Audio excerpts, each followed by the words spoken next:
Hi guys, balik gamit ako nuwi sa Marangog Shrine sa kami dire. Makaya bago nagihangap mataan ni. So baka sa Ginoo ihalad na lamang. Kauban na to akong malangga na si Marie. Shout out Marie. No. Wala na ni ugma ulang ipagbigyan kay tagsa ka ni mo hangyo. Last na mo ari is to 2021.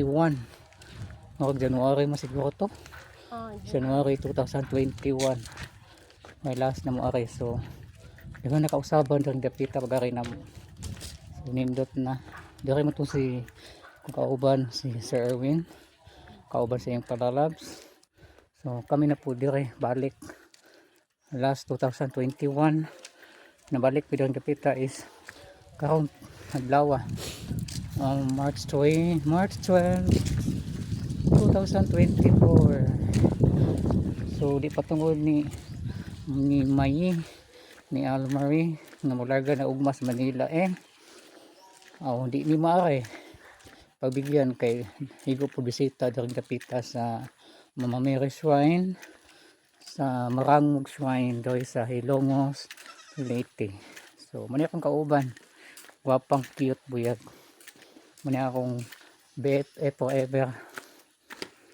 Why paglubad ni siya kay puutan puutan as buutan kay di pa ni buutan di man ni moingon maari ni re karon.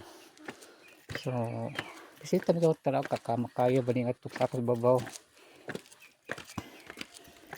try lang. Hello, shout out.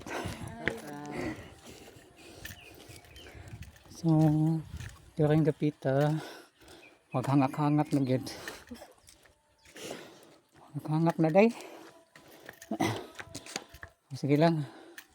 Kayanon sa pakas Ginoo.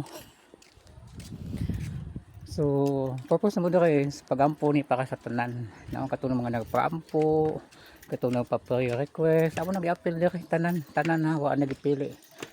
Sa kontra. Kuya piti ampo ko pray ko. Okay, pray ta mo tanan. Wa ko gipili. All of you all included in my prayers. So makaya pa ni kaya nun hangak pero sige lang laban para sa Ginoo kay Wednesday ron day for Mama Mary, so dayon ta sa atong mission res pabaw magampo pa sa tanan nga nagpagampo tanan nga basta tanan nagpaampo na happy na mo. Kasi wa pa mo mayon giapil na mo tanan kay mas lami man ang iyampo kaysa kitay iyampo.